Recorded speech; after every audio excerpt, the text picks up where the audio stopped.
Так, продолжаем. Если это удается, то их судьба может сложиться значительно удачнее. Егер ол жүзеге асатын болса, жаңа оқуға кету, тұрмысқа шығу, үйлену, онда олардың тағдырлары мейлінше жақсырақ болады. Ну а Семену, как младшему, пришлось на себе испытать всю силу материнской заботы дейді. Семенға болса, кіші бала ретінде барлық аналық махаббаттың күшін өзінде сынауға тура келді дейді. Институт родителями был выбран поближе к дому, чтобы как можно лучше контролировать жизнь сына.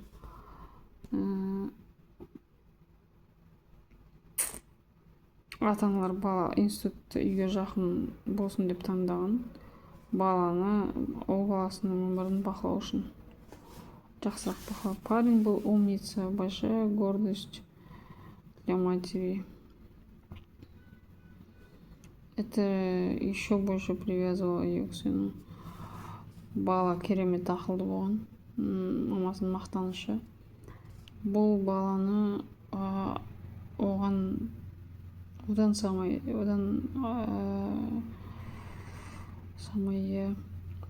жақындата түскен, байланыстырып. Правда, с девушками у него ничего серьезного не получалось. Алайда қыздармен ода ештеңе болмаған.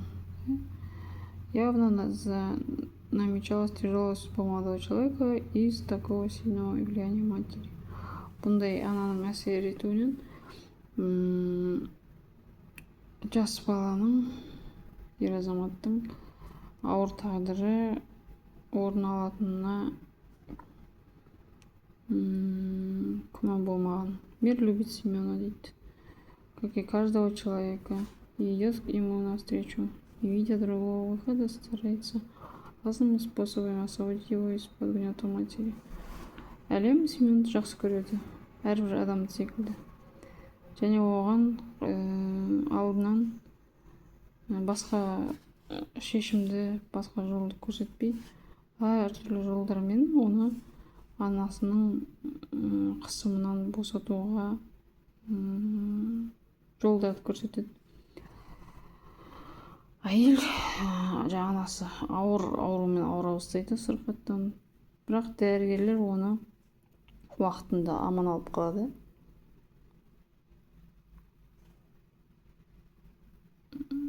Бұл жерде де тағы бір мәселе,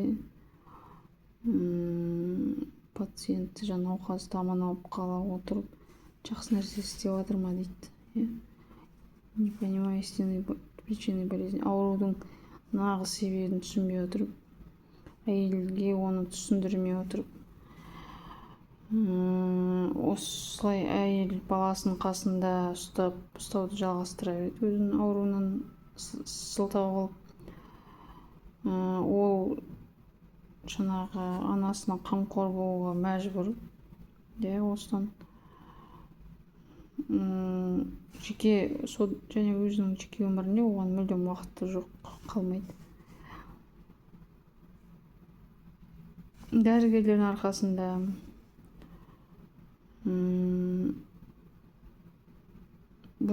бұл жағдай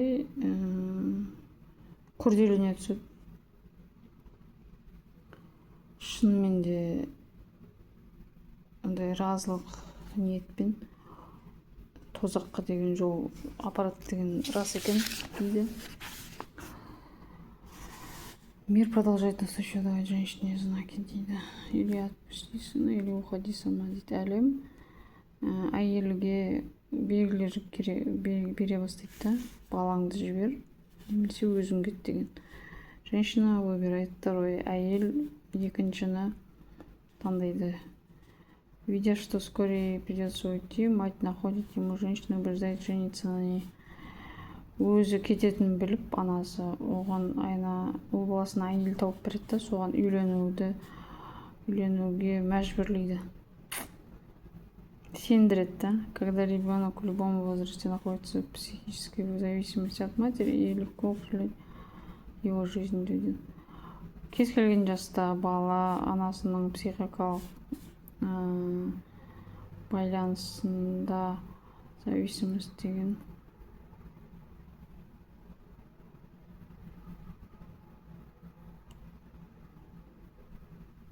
иә, сондай болу керек. Қарамағында дейікші, болған кезде баласының өмірімен басқару өте оңай. Некоторые пытаются вырваться, но это, как правило, заканчивается не всегда удачно. Кейбіреулер шығуға тырысады тоқтай аса қамқорлықтан, бірақ әр кезде жақсылыққа апара бермейді. Соңы жақсылыққа ұласпайды. Часто рвущие к свободе чада образуют семьи в спешке не по любви, либо уезжают, куда глаза глядят, лишь бы подальше от надоевшей опеки. Еркіндікке асыққан балалар андай асығыс отбасын құрады да, махаббатсыз немесе көз бас ауған жаққа кетеді, немесе жаңағы мазасын алған қамқорлықтан кеткісі келеді. Біздің жағдайда әйел анасының копиясы болған, көшірмесі. Жаңағы енесінің орнын алған. Ол күйеуіне екінші анасы болған.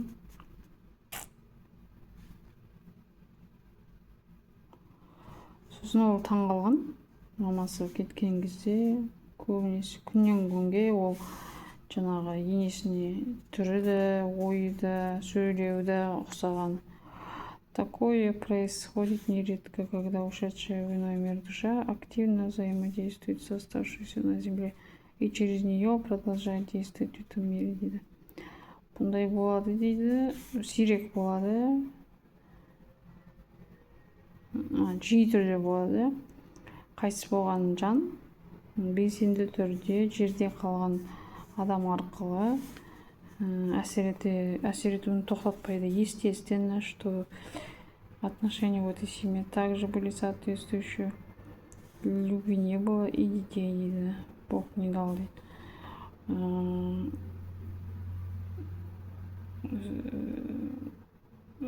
Қалыпты жағдай, бұндай отбасыда сәйкес қарым-қатынас болған, яғни махаббат болмаған, және Құдай бала бермеген. Нередко в таких случаях бывает, женщина не на подсознательном уровне воспринимает мужа как сына, а он ее как мать, и у них не происходит полярного энергетического соединения, какое должно быть между мужчиной и женщиной. Бұндай жағдайларда көбінесе бейсаналы түрде әйел күйеуін ұлы деп қарайды да, а ол жаңағы әйелін мамасы деп қарайды да, анасы. Сосын оларда полярды энергетикалық байланыс болмайды. Әйел мен еркек арасында болатын. На работе складывается похожая ситуация. Жұмыста да осындай осы тектес жағдай болған.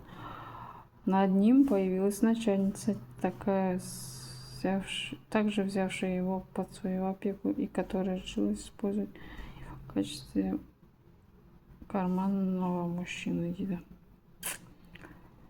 Бастық пайда болған, оны өзінің қамқорлығына алған, және оны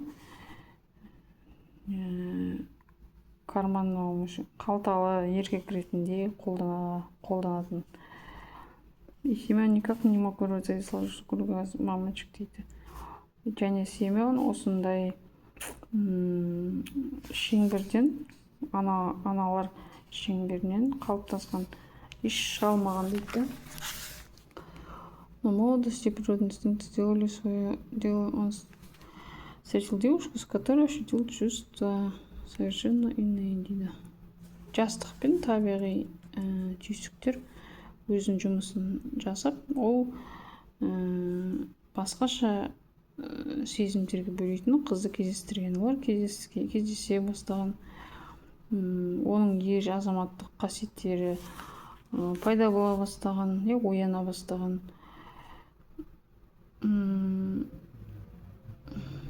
Любовь делала свое святое дело, и материнские энергии постепенно стали терять.